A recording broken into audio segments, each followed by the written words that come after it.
반갑습니다. 오랜만에 온 줄님이 반갑고 다들 너무 반갑습니다. 오늘 지난주에 제가 없어서 이 자리에서 이렇게 예배드리는 게 되게 오랜만인데 한 주간 다들 어떻게 지냈는지 궁금하네요. 저는 너무 더워서 정말 너무 힘들게 사실 이 여름을 나고 있는데 다들 어떨지 모르겠습니다. 사실 이게 삶 속에서 저도 너무 주님을 잊고 살 때가 많고 항상 하는 얘기지만 참 그게 왜 그렇게 잘 안 되나 모르겠어요.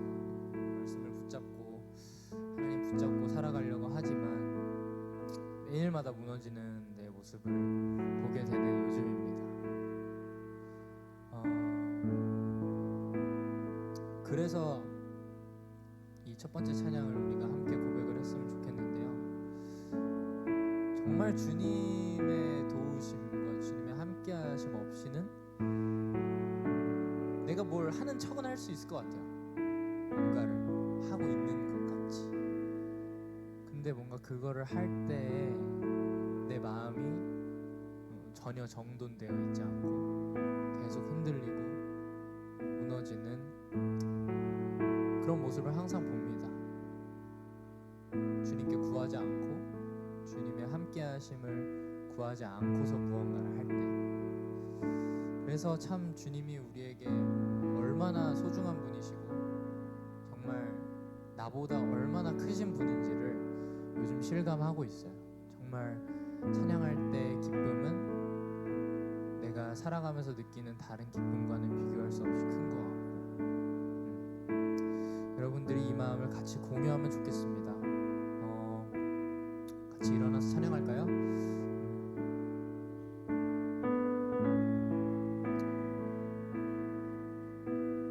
우리 청년부 예배 때 처음 하는 찬양이더라고요. 모르는 분들도 있을 수 있겠지만 마음으로 또 입술로 같이 찬양하면 좋겠습니다.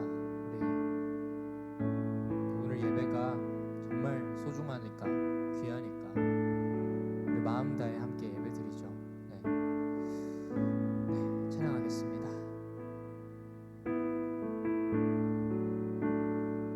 주님은 내 호흡,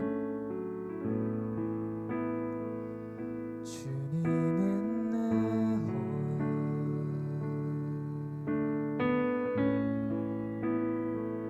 주님은 내 호흡, 내 안에 성령 살아 계셔. 말씀은 내 안식, 말씀은 내 양식,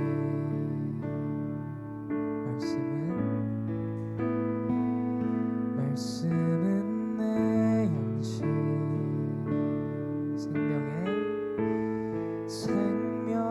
생명의 말씀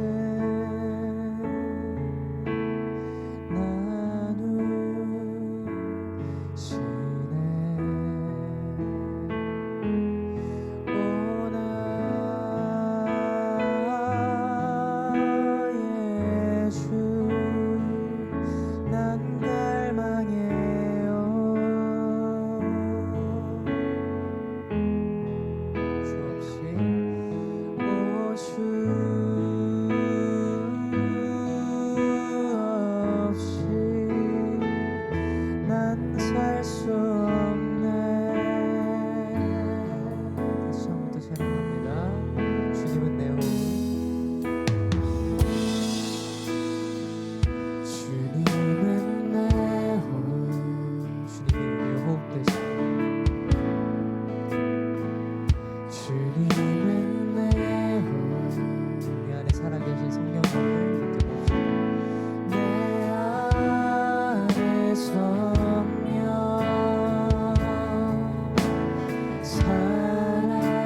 주님은 내 호흡,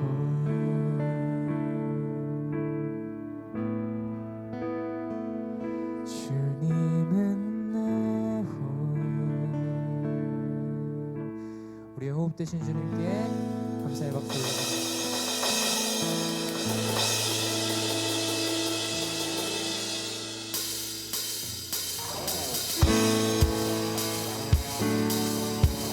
우리에게 새 힘 주신 주님께 더욱더 기쁨으로 찬양하기 원합니다.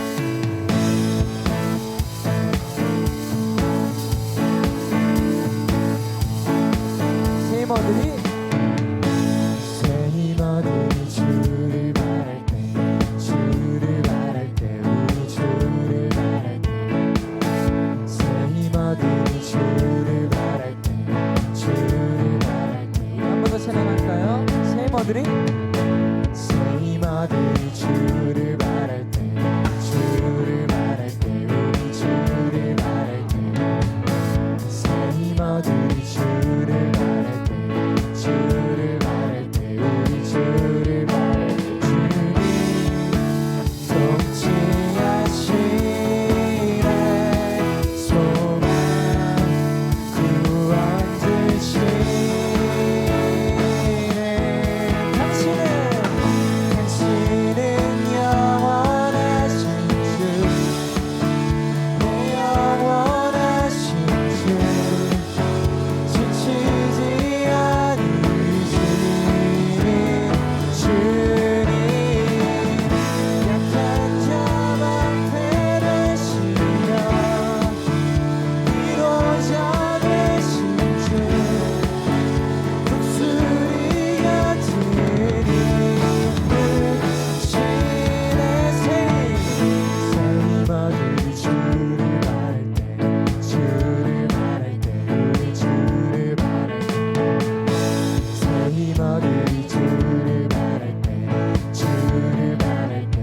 사랑합니다.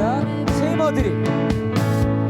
힘어들이 주를 바랄 때, 주를 바랄 때, 우리 주를 바랄 때, 새 힘어들이 주를 바랄 때, 주를 바랄 때, 우리 주를 바랄 때, 주님 통치하시네,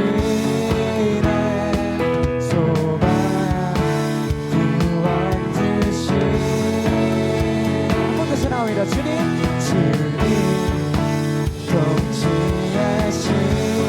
통치하시네, 소망 구원 주시네. 당신은 영원하신 주, 내 영원하신 주, 지치지 않으시는 약한 자 방패 되시며 위로자 되신 주, 독수리 같은 이끄시네. 당신은 영원하신 주,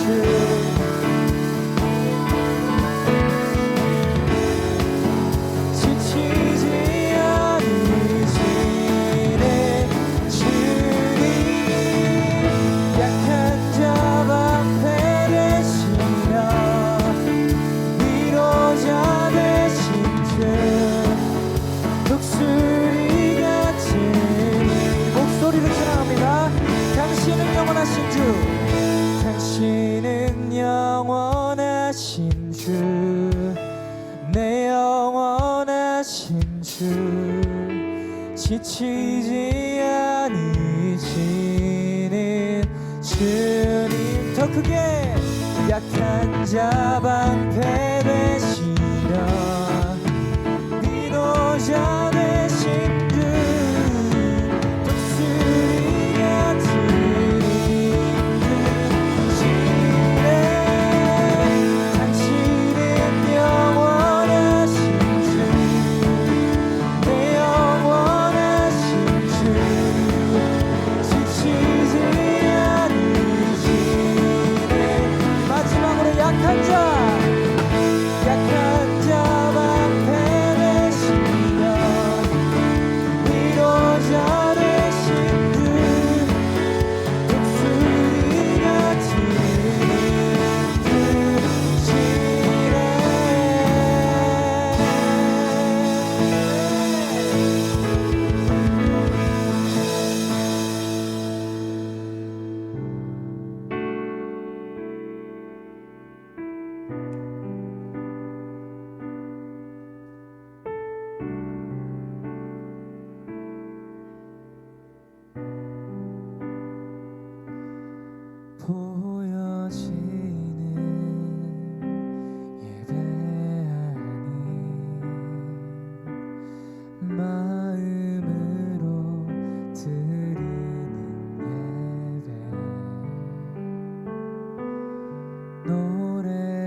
정성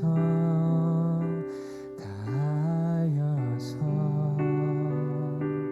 주 앞에 드려지는 예배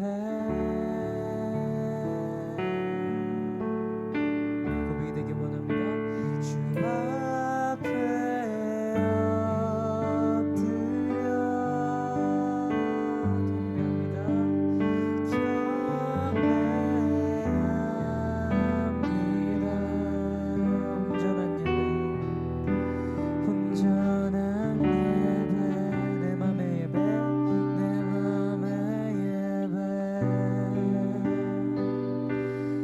모든 것 받기 합당하신 분 주 앞에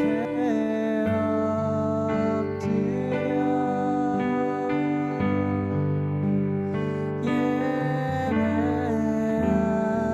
예배합니다. 나의 모든 삶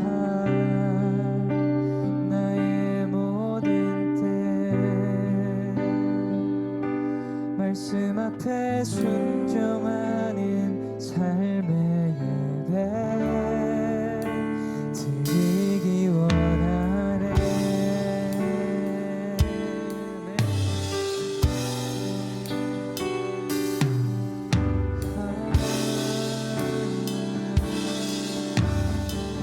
사랑합니다.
찬양의 가사처럼 우리의 예배가 이 자리에서 끝나는 것이 아니라 우리의 삶이 예배가 될 수 있게 해달라고 다 같이 간절하게 기도하기 원합니다. 예배와 삶이 구분되어 있는 삶이 아닌 예배와 삶이 동일한 우리의 인생 될 수 있게 해달라고, 이 자리에서 드리는 우리의 고백이 정말 이 교회 밖을 나가서도 나을 수 있는, 우리가 고백할 수 있는, 매일 할 수 있는 그런 고백이 될 수 있게 해달라고, 정말 우리 교회 안과 밖이 다른 우리의 삶의 모습을 주님께 회개하고, 정말 주님께 이 자리에서 드리는 우리의 기도가 우리가 평소에 우리 집에서, 학교 가는 버스에서, 직장 가는 길에서 드릴 수 있는 기도가 될 수 있게 해달라고, 우리의 삶의 현장 어디에서든 드릴 수 있는 우리의 고백과 정말 우리의 찬양이 될 수 있게 해달라고 우리 간절한 마음으로 주님께 기도드리겠습니다. 다 기도하겠습니다. 우리가 이제서 예배가 삶으로 이어지기 원합니다.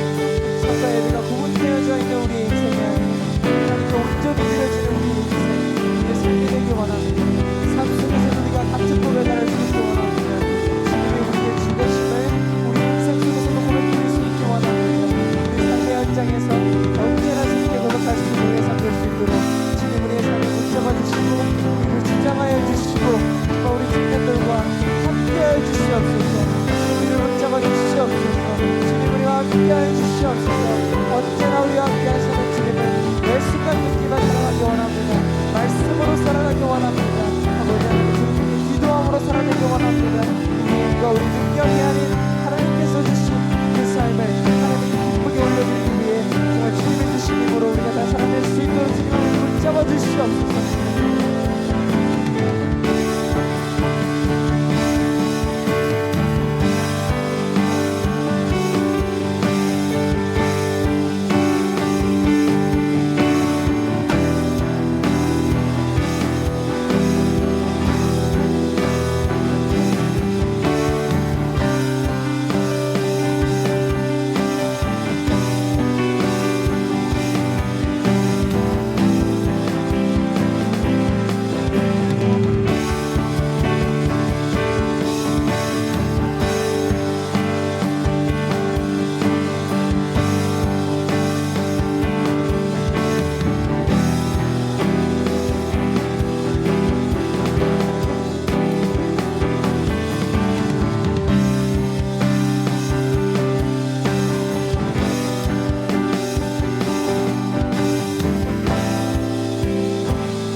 아시는 하나님 아버지, 오늘 주를 예배하고자 이 한자리에 모였습니다.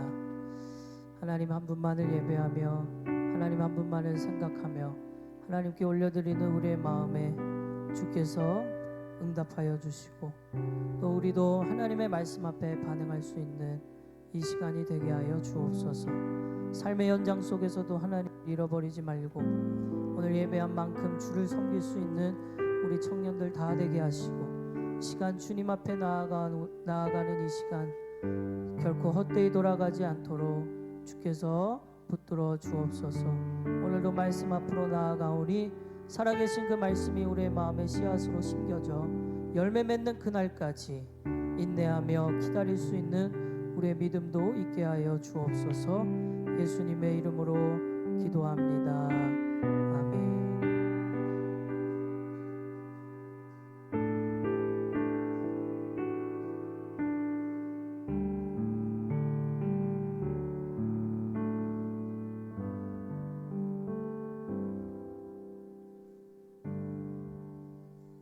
하나님의 말씀 보겠습니다. 출애굽기 20장 1절에서 17절 말씀입니다.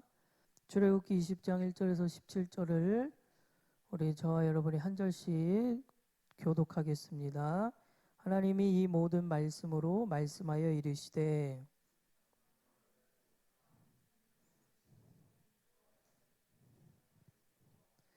너는 나 외에는 다른 신들을 내게 두지 말라.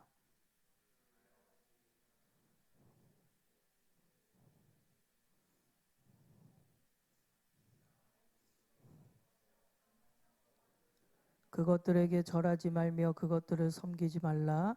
나 내 하나님 여호와는 질투하는 하나님인즉 나를 미워하는 자의 죄를 갚되 아버지로부터 아들에게로 3, 4대까지 이르게 하거니와.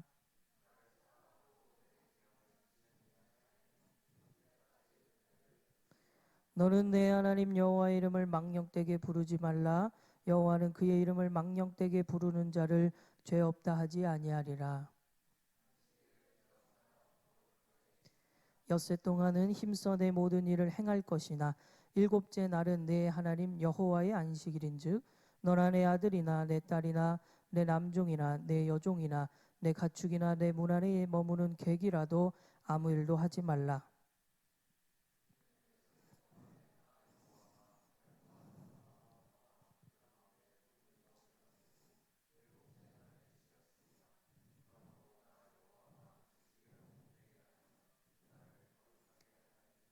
내 부모를 공경하라. 그리하면 내 하나님 여호와가 내게 준 땅에서 내 생명이 길리라. 간음하지 말라. 내 이웃에 대하여 거짓 증거하지 말라.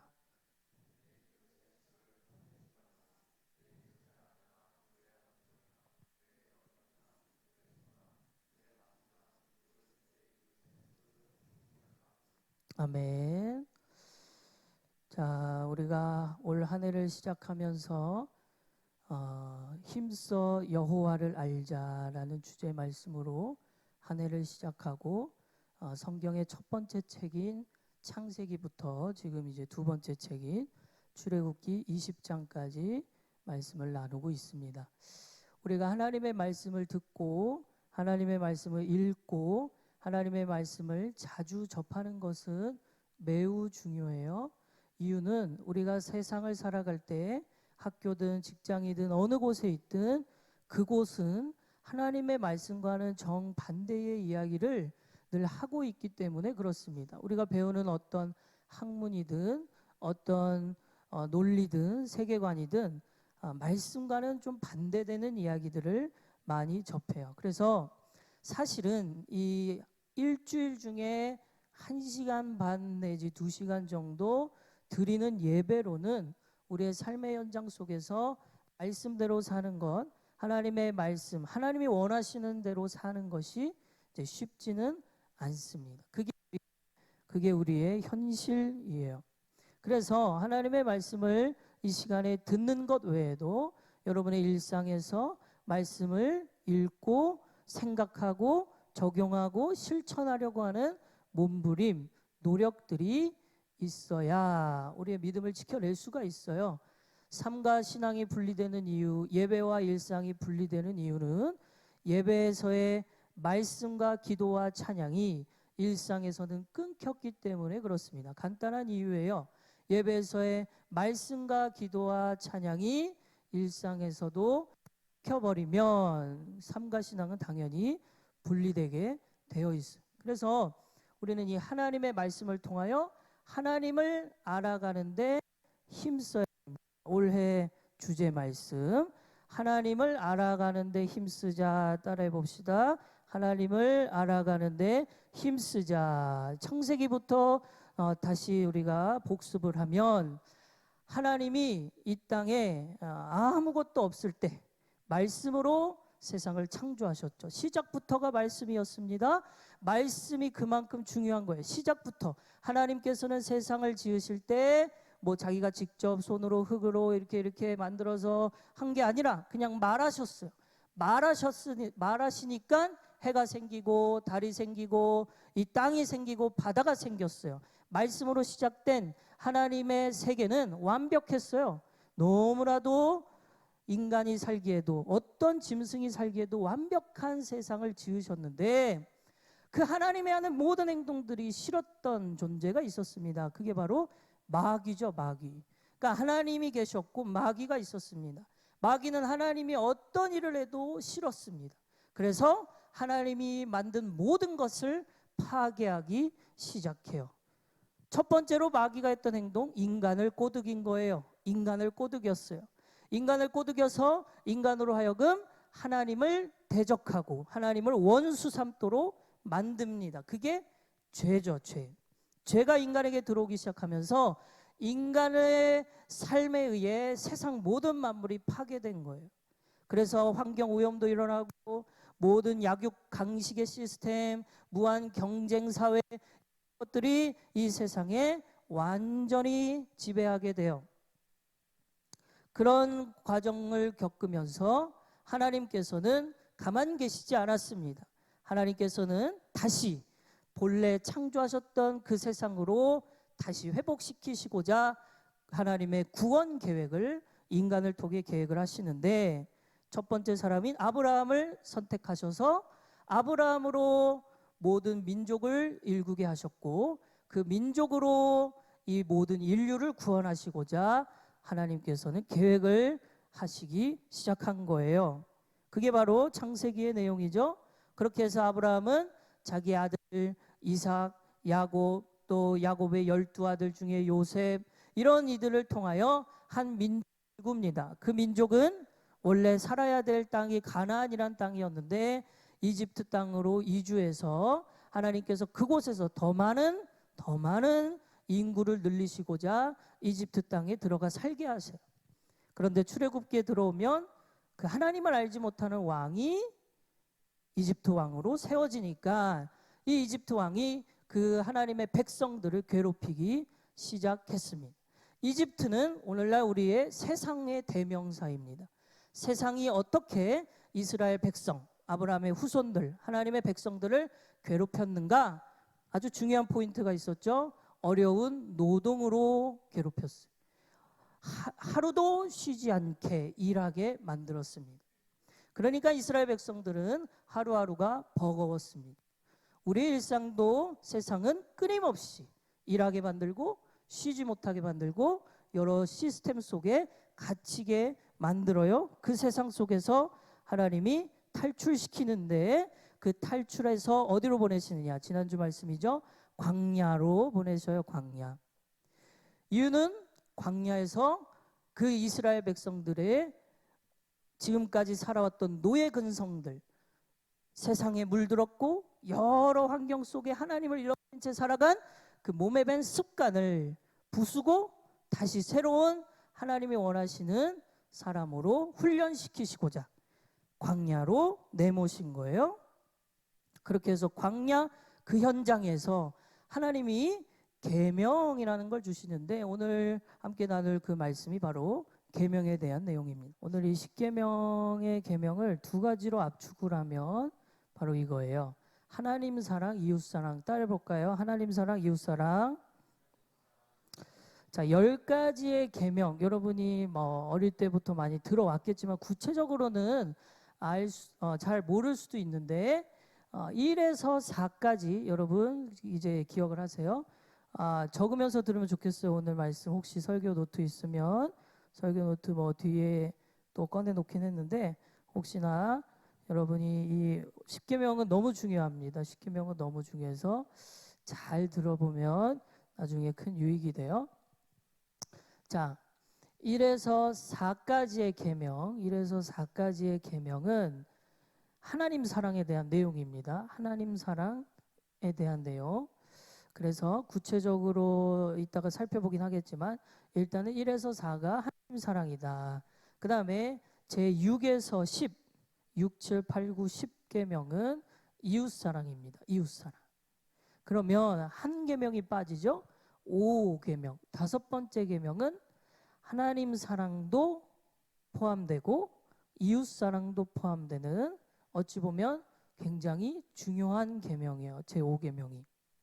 그래서 1에서 4까지가 하나님 사랑, 6에서 10까지가 이웃 사랑이다. 10계명을 두 가지로 요약을 하면, 그러면 이 하나님의 계명을 한 가지로 요약하면 뭘까요?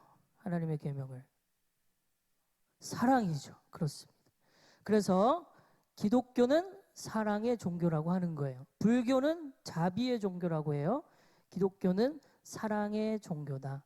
왜냐? 성경을 압축하고 요약하면 사랑만 남습니다. 그 중에 두 가지로 나누면 하나님을 사랑하고 이웃 사랑하라는 거고, 10가지로 나누면 이제 살펴볼 10계명이 되는 겁니다. 성경에는 모든 계명을 합쳐봤을 때 613개나 돼요. 613개의 계명이 되는데 그거를 10계명으로 압축한 거고 또 2계명 이제 예수님이 이 땅에 오셔서 하나로 압축하셔서 아까 이제 은선속으로 나온 3계명이 바로 서로 사랑하라 이 계명인 겁니다. 자, 이제 제1계명부터 살펴보겠습니다. 오늘 본문 화면을 띄워주시면 출애굽기 20장 2절부터 2절 3절 한번 다 같이 읽어봅시다. 시작. 나는 너를 애굽 땅 종되었던 집에서 인도하여 낸 내 하나님 여호와니라.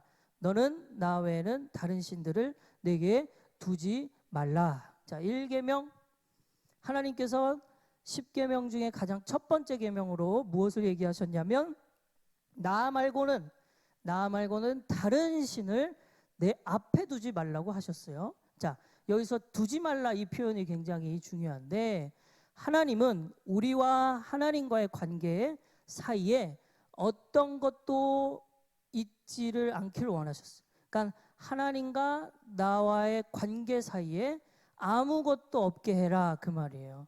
나 외에는 다른 어떤 것도 나와 너 사이에 아무것도 없게 해. 이게 첫 번째 계명인데 여러분 누군가가 어떤 뭐 연인 관계든 부부 관계든 막 그런 질문을 하죠. 나 사랑하냐?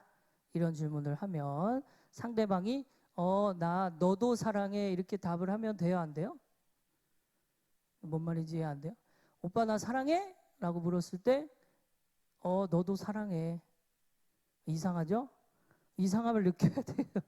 너도가 아니어야 되죠.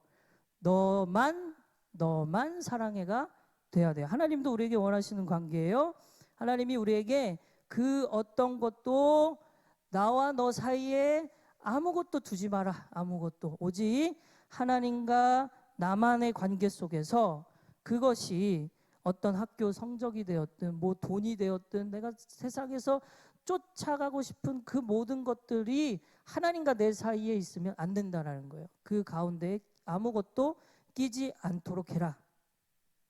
자, 이것이 첫 번째 계명인데 이 첫 번째 계명이 잘 지켜지지 않으면 나머지가 잘 안 됩니다. 앞으로 2계명, 3계명, 10계명까지가.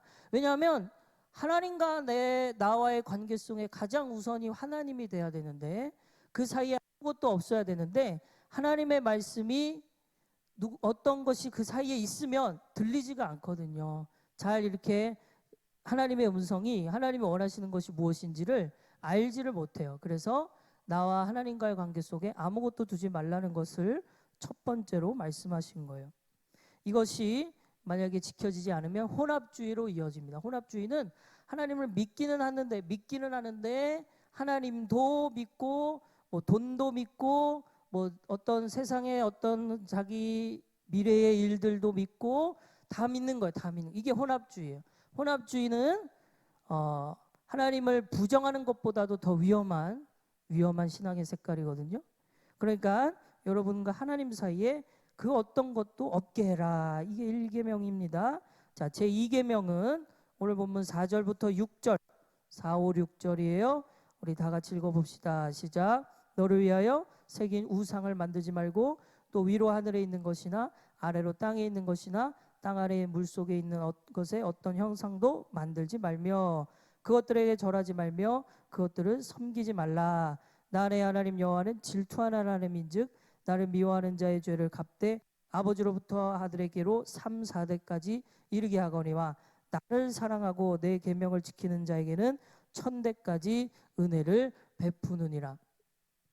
자, 두 번째는 이제 우상을 만들지 말라는 겁니다. 여러분 부처하면 떠오르는 이미지가 있죠. 부처하면 또 처녀 귀신 하면 떠오르는 이미지가 다 있어요. 그 다음에 여러분 또 도깨비 하면은 떠오르는 이미지가 있죠. 그런데 하나님 하면 떠오르는 이미지가 있어요? 없어야 됩니다. 없어야 돼요. 하나님은 애초부터 자기의 형상을 따라 어떤 것도 만들지 말라고 하셨어요. 그래서 하나님은 내가 어떻게 생겼는지를 알려주지 않으셨습니다. 하나님에 대한 이미지는 우리에게 없는 게 맞는 겁니다. 어떤 형상도 만들지 마라. 왜냐? 그 형상을 만들었을 때 어떤 이렇게 뭐 어떤 조각을 만들었을 때 그 앞에 가서 이제 절하고 뭐 예배하고 난리치고 할까봐 아무것도 만들지 말라고 하셨어요. 그래서 하나님에 대한 이미지는 우리에게 명확히 이렇게 막 구체적인 형상으로 되어 있지 않습니다. 특별히 이 제2계명에서 중요한 거, 하나님은 질투하는 하나님이라는 거예요. 하나님은 우리와 하나님과의 관계 속에서 가장 하나님이 하나님만을 사랑하기를 원하세요. 그렇지 않으면 질투하신다. 이게 우리 하나님의 속성, 특성이에요. 하나님은 질투하는 하나님이시기 때문에 우리는 하나님보다 더 좋아하고 사랑하는 것은 없어야 된다. 이게 두 번째 계명입니다. 그래서 오늘날 교회에 어떤 형상도 없어요. 뒤에 이제 십자가는 있잖아요. 저 십자가 앞에서 절하고 예배하고 하라는 형상이 아니라 기념하고 기억하라는 그냥 걸어놓은 거지. 그래서 여러분 저기 가까이서 가보면 흠집도 많고 그냥 편안하게 대해요. 왜냐 저거 자체가 어떤 신이 아니기 때문에. 하나님은 우리에게 그런 형상을 만들지 말라고 하셨어요. 왜냐? 그걸 만들면 거기 가서 예배할까 봐. 자, 세 번째 제3계명 출애굽기 20장 7절이에요. 우리 다 같이 읽어봅시다. 시작. 너는 내 하나님 여호와의 이름을 망령되게 부르지 말라. 여호와는 그의 이름을 망령되게 부르는 자를 죄 없다 하지 아니하리라. 자, 망령되다 이 말은 원어적으로 보면 함부로 말하지 말라는 거예요. 하나님의 이름을 여러분 함부로 얘기하면 안 됩니다. 이게 무슨 의미냐면 우리가 그런 이야기를 해요. 내가 하나님께 맹세하는데 나는 그런 거 안 했어. 막 맹세를 무슨 하나님께 하면서 내가 신에게 맹세한다 이런 말들을 가끔 하는데 그렇게 하나님의 이름을 함부로 이용하거나 함부로 부르지 말라는 거예요. 우리가 다임 목사님께 야 하원선이라고 합니까? 절대 안 그러죠. 이유는 뭐예요? 그분을 담임 목사님으로 우리가 권위의 그 권위자로서 인정을 하기 때문에 어른으로서 인정을 하기 때문에 그래요. 하나님의 이름도 우리는 권위자로서 인정하는 사람은 그 이름을 함부로 이야기하지 않습니다. 하나님의 이름을 가져다가 맹세하지 않아요. 하나님의 이름으로 무언가를 하지 않아요. 하나님을 마음대로 쓰는 사람, 하나님의 이름을 마음대로 쓰는 사람은 절대 하나님의 사람이 아니에요. 그 사람은 마귀의 사람이에요. 마귀의 사람. 그러니까 이 제3계명 여러분 굉장히 중요한 내용이에요. 자, 제4계명 오늘 본문 8절에서 11절. 자, 8절에서 11절 같이 읽읍시다. 시작. 안식일을 기억하여 거룩하게 지키라. 엿새 동안은 힘써 내 모든 일을 행할 것이나 일곱째 날은 내 하나님 여호와의 안식일인즉 너나 내 아들이나 내 딸이나 내 남종이나 내 여종이나 내 가축이나 내 문 안에 머무른 객이라도 아무 일도 하지 말라. 이는 엿새 동안에 나 여호와가 하늘과 땅과 바다와 그 가운데 모든 것을 만들고 일곱째 날에 쉬었음이라. 그러므로 나 여호와가 안식일을 복되게 하여 그날을 거룩하게 하였느니라. 안식일에 대한 개념인데 오늘날로 치면 주일입니다. 주일. 여러분 6일 동안 최선을 다해 우리는 일을 하고 또 공부를 하고 또 여러 가지 일상을 살아가는데 일곱째 되는 이날 일요일 주일 이날에는 하나님 앞에 나와 예배하는 것이 하나님을 믿는 자의 기본 중에 기본이죠. 네. 이 시간에 나와 예배한다 이 말은 그냥 단순히 우리가 습관적으로 와 앉아있는 차원의 얘기가 아니에요. 왜냐하면 세상의 논리 아까 말씀드렸다시피 세상은 우리를 끊임없이 쉬지 않고 노동을 시켜요. 일을 하게 합니다. 근데 6일 동안은 일하고 7일째 되는 날은 딱 멈추고 하나님 앞에 나와 예배한다라는 것은 나는 세상의 논리로 살아가는 사람이 아니라 하나님을 믿는 하나님의 말씀대로 사는 사람임을 증명하는 거예요. 단호하게 자신 있게 멈추고 예배의 자리를 지키는 것 이게 중요합니다. 그게 우리의 신앙의 굉장히 중요한 표현이라고 할 수 있어요. 하나님이 그래서 7일 가운데 하루는 온전히 여기 보면 그 어떤 것도 너의 아들이든 부모든 심지어 집에 키우는 동물이든 다 아무 일도 하지 마라. 아무 일도 하지 마라. 여기서 아무 일도 하지 마라 그 말은 뭐 그냥 놀고 먹고 자고 집에서 뒹굴라 이 말이 아니라 하나님을 예배하라는 거예요. 모든 것을 멈추고 지금까지 6일간의 일 가운데 있었던 일들과 마음의 어려운 것들을 멈추고 하나님께 집중하는 시간, 이게 7일째 되는 날에 있어야 돼요. 여러분이 아침 일찍부터 나와 각 부서 교사로 섬기는 것은 사실은 일하는 겁니다. 진짜 하나님께 안식하고 쉬는 시간은 청년으로서 예배자로서 지키는 이 시간이 진정한 예배다라는 것을 기억해야 돼요. 우리는 하나님의 말씀을 따라가는 사람이라면 7일째 되는 날은 하나님 앞에 나와 예배드리는 것이 마땅하다. 그것이 이 매주 주일마다 하나님 앞에서 우리의 믿음을 고백하는 표현이다. 내가 정말 하나님을 믿고 있는지 테스트하는 시간이다. 오늘 이 자리에 예배 나온 것은 우리는 하나님의 말씀대로 살겠다라는 표현을 한 거다라는 거죠. 자, 제 5계명, 아까 굉장히 중요한 계명이라고 했어요. 5계명. 자, 12절. 다 같이 읽어봅시다. 시작. 내 부모를 공경하라. 그리하면 내 하나님 여호와가 내게 준 땅에서 내 생명이 길리라. 공경하라 이 말은요, 무겁게 여기라는 뜻이에요. 무겁게 여겨라. 공경하라 이 말은 무겁게 여겨라. 자, 아까 말씀드렸다시피 제1부터 제4까지 제1계명, 나와 너 사이 아무것도 두지 마라. 제2계명, 나와 비슷한 형상 이런 거 만들지 마라. 제3계명은 내 이름 함부로 이야기하지 말고, 제4계명 7일째 되는 날에는 내 앞에 와서 예배드려라. 이것은 하나님을 사랑하는 방법이에요. 하나님을 사랑하는 방법. 그리고 제6부터 10이 이웃을 사랑하는 방법이라 했는데, 이 제5가 그 사이에 들어가 있습니다. 사실 제5, 우리의 부모님을 공경하고 부모님께 잘 해드리는 것은 두 가지 의미가 다 돼요. 부모님을 잘 섬기는 만큼 하나님을 섬기는 거예요. 거의 대부분 그래요. 부모님에게 어떻게 대하느냐에 따라 하나님과 대하는 거랑 비슷합니다. 그리고 부모님을 어떻게 대하느냐에 따라 내 친구, 내 이웃에게 하는 행동과 또 비슷해요. 그래서 제5계명은 굉장히 이 기준이 되는, 10계명의 기준이 되는 말씀이다. 여러분, 저도 뭐 고등학교 때부터 기숙사 생활을 해서 벌써 부모님과 생활을 한지 집에서 나와 생활한 지 10년이 되어가요.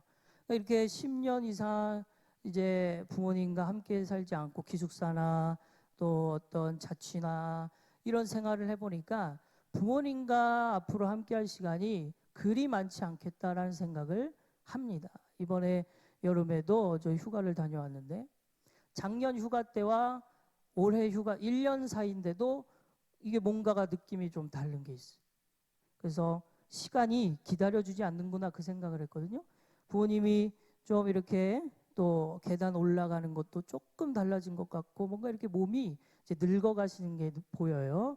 그런 거 보면 우리 생각보다 부모님과 함께 할 시간이 많지 않아요. 아직 여러분이 이제 집에서 학교를 다니거나 아직은 학생이라 잘 모를 수도 있지만 직장 생활하거나 나중에 이제 조금씩 시간이 지나면 부모님과 함께하는 시간보다 부모님과 함께하지 않는 시간이 더 많아지더라고요. 그래서 여러분 부모님을 정말로 공경, 무겁게 존중히 여겨야 됩니다. 부모님은 우리와 친구가 아니에요. 부모님을 너무 친구로 여기는 사람들이 많은데 절대 아니죠. 부모님은 우리가 아주 갓난아이 때부터 하여튼 잠도 못 자게 하고 밤마다 울어서 깨우게 한 우리를 버리지 않고 여기까지 키워주신 것만으로도 엄청난 은혜예요, 은혜. 그러니까 친구로 생각하는 것은 좀 위험하다. 부모님을 공경해야 우리는 그만큼 하나님을 섬기는 것과 똑같은 일로 여기게 되는 거예요.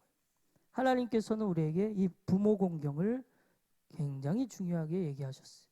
그래서 여러분 진짜로 생각보다 부모님과 함께 할 시간이 많지가 않아요. 그래서 여러분이 부모님과의 관계도 잘 유지할 수 있게 되기를 바랍니다. 자, 이제부터 6부터 10계명 한 번에 보려고 하는데, 자, 이웃사랑에 대한 내용입니다. 자, 13절에서 17절 다 같이 읽어봅시다. 시작. 살인하지 말라, 간음하지 말라, 도둑질하지 말라, 내 이웃에 대하여 거짓 증거하지 말라, 내 이웃의 집을 탐내지 말라, 내 이웃의 아내나 그의 남종이나 그의 여종이나 그의 소나 그의 낙이나 물은 내 이웃의 소유를 탐내지 마라. 자, 살인, 간음, 도둑질, 거짓말, 그다음에 이웃의 물건을 탐내지 마라. 이 5가지의 계명. 사실은 이 5가지의 계명을 잘 보면 우리가 평생 충분히 이 계명을 지킬 수 있을 것 같아요. 여러분 살면서 기본적으로 한 사람씩은 죽이죠?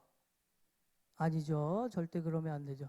기본적으로 한 사람 죽이는 일이 없죠. 일반 사람이면. 그런데 예수님이 이 땅에 오셨을 때 이 계명을 다시 재해석하셨어요. 마태복음 5장 21절 22절. 자, 보시면 옛사람에게 말한 바, 자, 살인하지 말라라는 계명 있지 않냐? 예수님이 하신 말씀이에요. 누구든지 살인하면 심판을 받게 되리라 하였다는 것을 너희가 들었으나 나는 너희에게 이르노니, 예수님이 다시 이 계명을 다시 얘기하시는데, 형제에게 노하는 자마다, 형제에게 노하는 자, 자기 친구나 이웃에게 화내는 자마다 심판을 받게 되고, 형제를 대하여 라가라 하는 자, 라가는 이제 히브리 사람, 이 유대인들의 욕이에요. 욕. 우리나라 시옷 비읍과 같은 그 욕을 하는 사람은 공회에 잡혀가게 되고, 미련한 놈이라 하는 사람은 지옥불에 떨어진다. 그러니까 살인하지 말라 이 말은 행위가 아니었어요. 행위. 진짜 실제로 사람을 죽여서 파묻은 뭐 그런 게 아니라 내 옆에 사람, 내 친구를 향하여 욕을 하고 또 화를 내고 미련한 놈이라고 하면 그게 살인이다. 예수님이 다시 이 말씀을 해석하신 거예요. 그 다음에 간음하지 말라 제7계명에 대한 내용도 마태복음 5장 27, 28절에서 예수님께서 이렇게 말씀하세요. 또 간음하지 말라 하였다는 것을 너희가 들었으나 나는 너희에게 이르노니 음욕을 품고 여자를 보는 자마다 마음에 이미 간음하였다. 간음은 성폭행이죠. 성추행 같은 그런 것을 실제로 행위로 하는 것 말고 내 머릿속에 지나가는 여자, 지나가는 남자를 그런 마음으로 봤다. 그것은 이미 간음, 성폭행을 한 거다라고 주님이 말씀하십니다. 그래서 지금 제6부터 10계명은 행위가 아니에요. 우리의 마음이에요. 마음으로 여러분이 누군가를 미워하면 살인을 한 거예요. 마음으로 여러분이 누군가를 바르지 않는 마음으로 봤다면 간음을 한 거예요.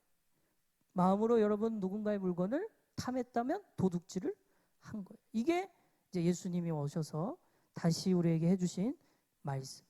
그러니까 이웃사랑도 이제 쉽지 않아요. 이게 보통 어려운 일이 아닌 거예요. 우리의 마음은 사실 사람들에게는 들키진 않을 수 있지만 하나님이 다 보고 계신다는 거죠. 우리의 마음 속에 어떤 마음을 품고 있는지, 그러니까 이런 계명들을 우리에게 주신 거예요. 아까 나눔 주제로 돌아가서 왜 그러면 하나님이 계명들을 우리에게 주셨을까? 하나님께서 완벽하게 창조하셨는데 하나님을 싫어했던 마귀가 이 세상 안에 죄를 들어오게 해요. 그 죄로 인해 이 세상이 다 파괴되죠. 그래서 인간은 평생 죄인이 되고 하나님을 믿을 수 없는 존재로 살게 됩니다. 그래서 누군가가 너 죄인이야, 너 지금 잘못됐어 진단해 주지 않으면 그 사람은 평생 아무것도 모르고 살아요. 그래서 계명을 주신 거예요. 하나님이 우리에게 계명을 주시고 이 계명들을 지켜라 라고 말씀하신 이유는 우리는 뭐가 잘못된 건지 뭐가 바르지 않은 건지를 알 수가 없는 본질 자체가 죄라는 것이 그런 의미이기 때문에 하나님이 이제 알려주시는 거예요. 이게 죄야. 그러면 안 되지. 그건 아니야. 라고 계명으로 알려주신 겁니다. 그래서 우리가 계명을 통해 내 삶을 돌아볼 수 있죠. 여러분, 하나님을 믿는다는 것은 교회를 다니거나 출석을 넘어서 하나님의 계명을 지키는 거예요. 자, 오늘 요한일서 2장 4절 5절 마지막으로 한 말씀 보고 마무리하려고 합니다. 요한일서 2장 4절 5절 같이 한번 읽읍시다. 시작.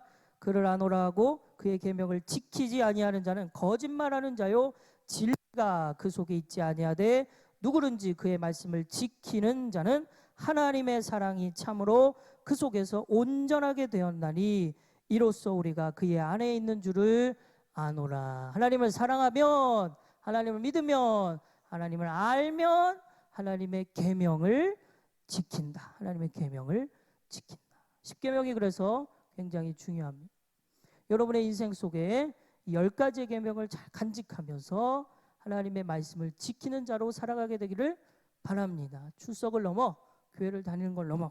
여러분 교회를 나오고 있다고 하는 것은 예수를 믿는 게 아니라고 했어요. 착각하면 안 돼요.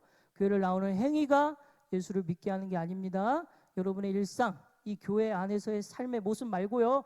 여러분이 집에서의 모습, 학교에서의 모습, 그 어느 곳에서의 모습이 진짜 믿는 자다운 모습으로 나와야 그게 하나님을 진짜 믿고 있는 거예요.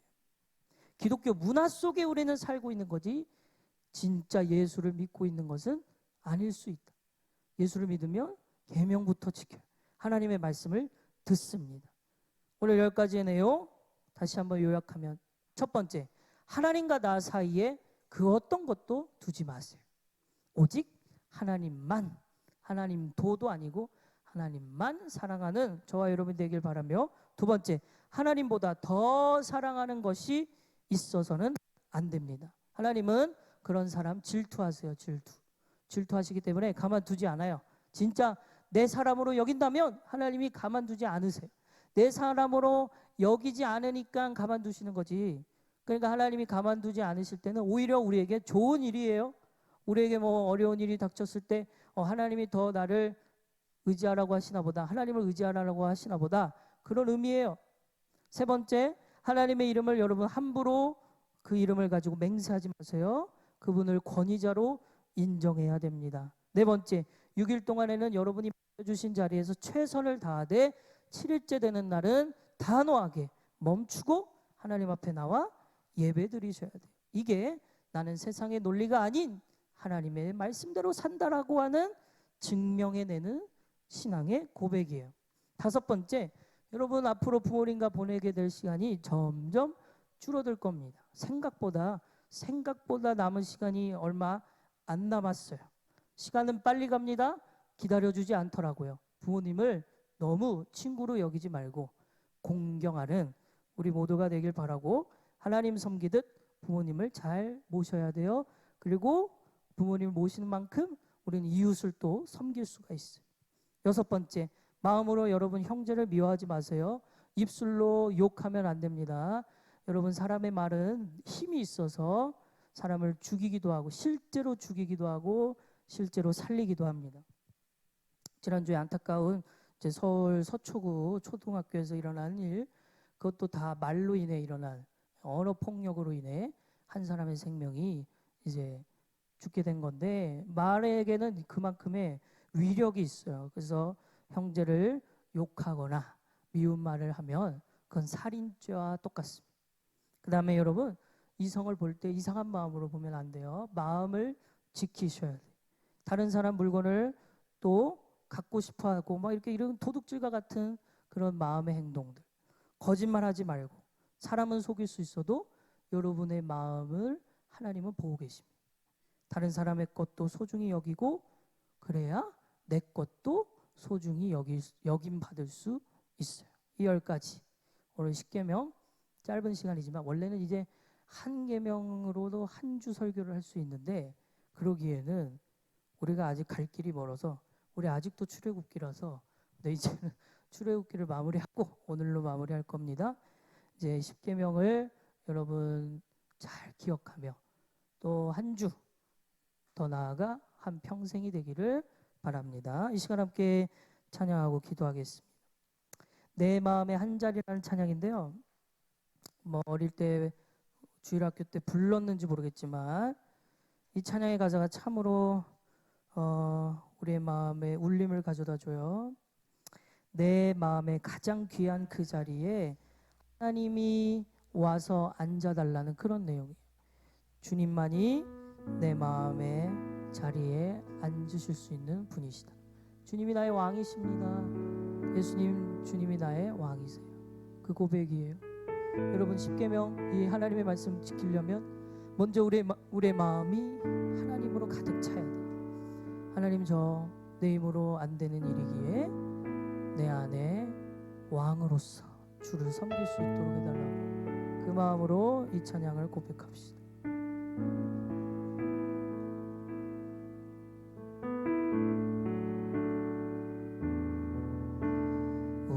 우리들을 위하여 십자가에 못 박혀 모든 죄를 용서하사 의인 삼아 주신 주. 어떤 일이 있어도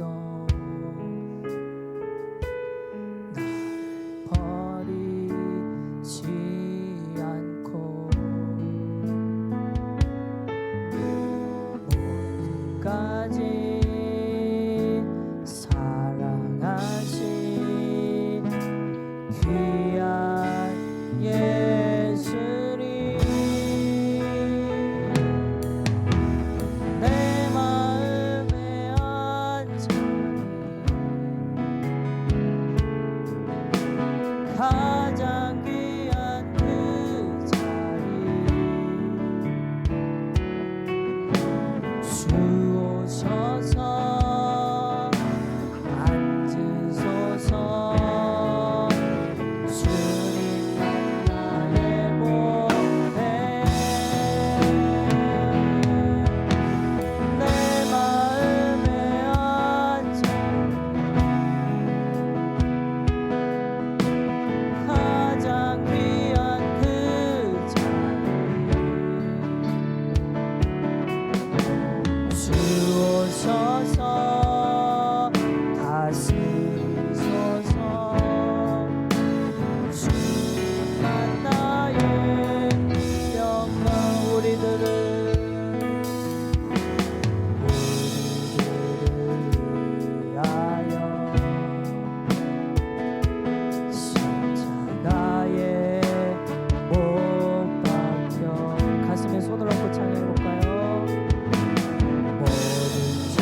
여러분 한번 다 같이 무릎을 꿇고 하나님 앞에 기도할까요? 하나님, 우리 인생의 모든 것을 다 아시는 유일한 하나님이신데, 우리가 사실은 어릴 때 그 마음으로 진짜 주님을 사랑했고 주님을 만나보기도 했는데, 과연 그 마음이 아직도 내 마음에 있나요? 하나님, 우리의 마음에 다시 한번 찾아오셔서 하나님의 말씀대로 살 수 있는 힘을 주세요. 우리가 예배 자리에 나오는 것만큼 삶의 자리에서도 하나님을 생각하고 기억하며 살 수 있도록 도와주세요. 여러분의 마음에 이 시간 다시 한번 예수님을 초청하면서 그 어릴 때 그 기억, 그 어릴 때 만난 그 예수님이 지금도 여러분의 예수님이란 사실을 다시 한번 기억하고, 하나님 오늘 이 들은 말씀, 계명들, 하나님을 사랑하고 부모를 공경, 이웃을 사랑하는 이 일에 우리 다시 한번 힘을 내길 원합니다. 하나님이 말씀하시는 대로 사는 것이 하나님을 믿는 겁니다. 주님, 우리가 그런 믿음 있게 하여 주옵소서. 이 시간 하나 둘 셋 하면 주의 이름 세 번으로 통성으로 기도합니다. 하나 둘 셋. 주여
시간에는 우리 서로를 위해 기도하기를 원합니다.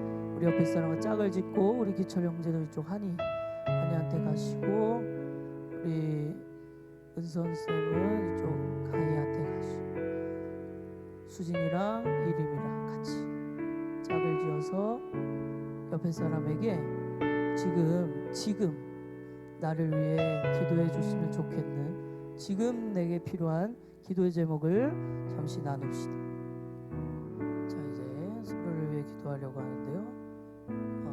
가사 안 넘겨도 되니까 가희를 위해 기도해 주시고 여러분 들은 기도의 내용 가지고 그 사람을 위해서만 기도하는 거예요. 내 기도 제목은 내가 얘기한 옆에 사람이 해줄 거예요. 그러니까 옆에 사람을 위한 기도의 제목만 붙들고 하나님 우리 세션들도 피아노만 해주시고 옆에 사람의 기도 제목을 기억하며 하나님 이 기도의 제목을 저의 기도의 제목은 아니지만 제가 이 청년의 이분의 마음을 가지고 대신 기도합니다. 하나님 이 기도의 제목 들어주시고 속히 응답해 주시고 늘 주님과 동행하는 우리 옆에 사람 친구 청년 될 수 있도록 도와주세요. 시간 다 같이 통성으로 기도합니다. 사랑과 은혜가 많으신 하나님 아버지, 하나님 이 시간 서로를 위해 기도하는 이 시간 하나님께서 우리에게 주신 기도의 제목들이 있습니다. 하나님 우리 청년들을 위해 기도합니다. 우리가 서로를 위해 기도해주는 공동체 되길 원합니다.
옆에 사람에게 감사합니다 하셔요.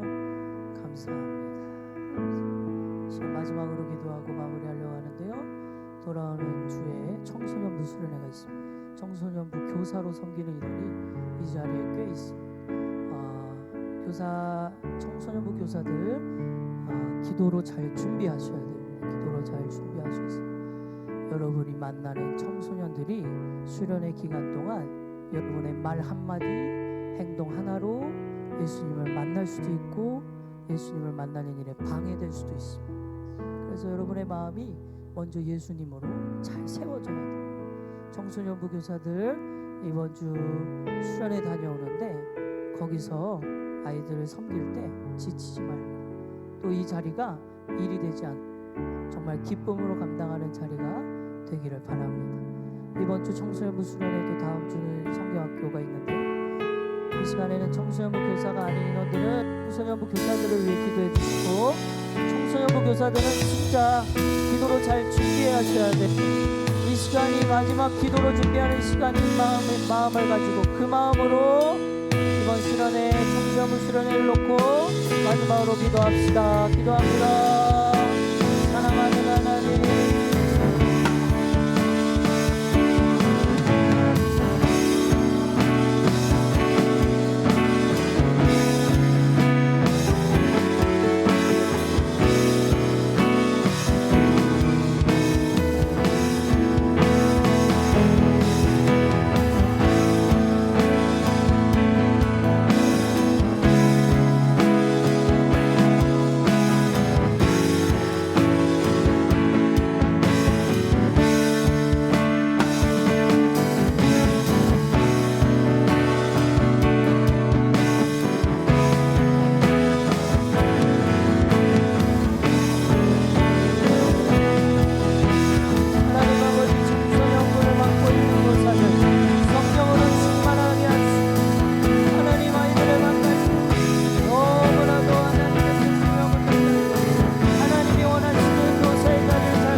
우리를 하나님의 백성, 하나님의 자녀 삼으셔서 우리에게 계명을 허락하여 주시고 말씀을 허락하여 주시고 그 말씀대로 사는 것이 주님을 믿는 일이라는 사실을 깨닫게 하심에 감사합니다. 주님, 우리가 주를 믿는 것을 추상적으로 여기지 않게 하여 주시고 믿음에 대한 것이 멀리 있는 것이 아니라 내 일상의 현장 곳곳에 작은 선택부터 모든 환경 속에 믿음의 일들을 결단해야 되고 선택해야 되고 보이지 않는 하나님의 길을 따라가야 된다는 것을 잊지 않게 하옵소서.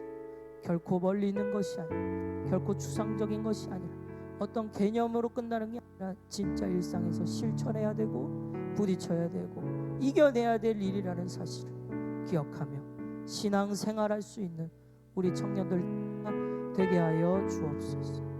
주님, 교사로 섬기는 인원들 청소년 무수련회 이번 주에 있습니다. 청년으로서 교사로 파송합니다.